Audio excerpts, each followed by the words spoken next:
എൻ്റെ മെറിംഗൊച്ചയെ ദേ ഞാൻ എമാദാച്ചി ഉണ്ടാക്കിയിട്ടുണ്ട് കേട്ടോ. ദീപിക പതുക്കോൺ പറഞ്ഞ് ഫേമസ് ആക്കിയിട്ടുള്ള ഭൂട്ടാൻ്റെ നാഷണൽ ഡിഷായിട്ടുള്ള ema datshi, yes, chilli and cheese എന്ന് പറയുന്ന ആ സിമ്പിളായിട്ടുള്ള ആ ഒരു ഡിഷ് ഞാൻ ഉണ്ടാക്കിയിട്ടുണ്ട്.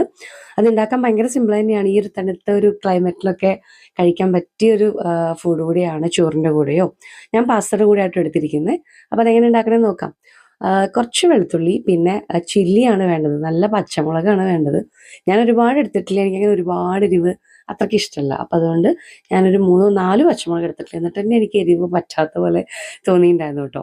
അപ്പോൾ അതെടുക്കുക, നെയ്യിൽ പാത്രം വെക്കുക, ഇച്ചിരി നെയ്യ് ഒഴിക്കുക, നെയ്യോ ബട്ടറോ ഒഴിക്കാം. ഇട്ടിട്ട് അതിലേക്ക് ഈ വെളുത്തുള്ളിയും പച്ചമുളക് ഇട്ടിട്ട് മെല്ലെ ഒന്ന് സോട്ട് ചെയ്യുക. സോട്ട് ചെയ്തതിന് ശേഷം അതിലേക്ക് ഇച്ചിരി വെള്ളം ഒഴിക്കുക. അതിലേക്ക് നമുക്ക് ആവശ്യമുള്ള അത്രയും ചീസ് ആഡ് ചെയ്യാം. ഞാൻ ഒരുപാട് ആഡ് ചെയ്തില്ല, കാരണം ഭയങ്കര ചീസ് ആയതുകൊണ്ടേ പെട്ടെന്ന് കുറുകി വരുമെന്ന് പേടിച്ചിട്ട്. പക്ഷേ ഇച്ചിരി കൂടെ കട്ടിയാവാമായിരുന്നു എൻ്റെ ചാറിനെന്ന് പിന്നീടാണ്, മീൻസ് ആ ഡിഷ് കുറച്ചും കൂടെ കട്ടിയാവാമായിരുന്നു എനിക്ക് പിന്നീട് തോന്നി കഴിക്കുന്ന സമയത്ത്. എങ്ങനെ നമുക്ക് ഇമ്പ്രവൈസ് ചെയ്യാമല്ലോ. പിന്നെ ഇച്ചിരി പെപ്പർ പൗഡർ ഇട്ടിട്ടുണ്ട് കേട്ടോ. പെപ്പർ പൗഡർ എരിവ് പോരാത്തതുകൊണ്ടൊന്നുമല്ല, പെപ്പറിൻ്റെ ടേസ്റ്റ് ഒരു സ്പെഷ്യലാണല്ലോ.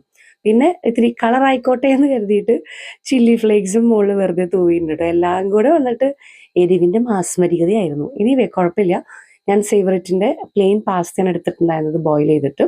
അതിൻ്റെ കൂടെ അത് കഴിക്കാനുണ്ടായിരുന്നത്. പിന്നെ എന്തോ വീട്ടിൽ ബ്രൊക്കലി ഉണ്ടായിരുന്നു. അപ്പം ബ്രൊക്കലിയും ഞാൻ ഇച്ചിരി നെയ്യിൽ വെളുത്തുള്ളി ഇട്ടിട്ട്, ബട്ടർ ഉണ്ടായില്ല, ബട്ടറിലാണ് ഏറ്റവും ടേസ്റ്റ് ആവും. ബട്ടറും ഈ ഗാർലിക് വെളുത്തുള്ളിയും കൂടെ വരുമ്പോൾ പ്രത്യേകം മണമുണ്ട് കേട്ടോ. അപ്പോൾ ഇത് നെയ്യിൽ വെളുത്തുള്ളി ഇട്ടിട്ട് ബ്രൊക്കലി ഇട്ടൊന്ന് സോട്ട് ചെയ്ത് ഇച്ചിരി പെപ്പർ പൗഡറും സോൾട്ട് പൗഡറും ഇട്ടിട്ട് അങ്ങനെ എടുക്കുക ചെയ്തിട്ടുള്ളത്. അങ്ങനെ ഇതെല്ലാം കൂടെ ഒരു പിടി പിടിച്ചു. അപ്പോൾ സൂപ്പറായിട്ട് സിമ്പിളാണ്. പാസ്തയുടെ കൂടെയോ റൈസിൻ്റെ കൂടെയോ മോർണിംഗോ ഈവനിങ്ങോ ഡിന്നറായിട്ടോ ഒക്കെ ഈ ഒരു ക്ലൈമറ്റിലൊക്കെ നല്ല ചൂടോടെ കഴിക്കുകയാണെങ്കിൽ ആ ഒരു എരിവും, എന്താ പറയുക, ചീസിൻ്റെ ആ ഒരു യമി സ്റ്റിക്കി ആ ടേസ്റ്റും ഒക്കെ കൂടെ വരുമ്പോഴത്തേക്കും നിങ്ങൾക്ക് ഒത്തിരി ഇഷ്ടമാവുമെന്ന് ഞാൻ പ്രതീക്ഷിക്കുന്നു. കുട്ടികൾക്കൊക്കെ ഭയങ്കര ഇഷ്ടമായി. ആ ചാറ് പോലത്തെ ഞാൻ പാസ്തയിൽ മിക്സ് ചെയ്തെടുത്ത് വെച്ചു. എന്നിട്ട് പിന്നെ പിറ്റേ ദിവസവും കഴിക്കുക ചെയ്തത്. അപ്പം നല്ല ടേസ്റ്റാണ് കേട്ടോ മൊത്തത്തിൽ. മെറിംഗോച്ച ഞാൻ ഉണ്ടാക്കി കഴിഞ്ഞു കേട്ടോ. ഇനി അടുത്ത നീയാണേ.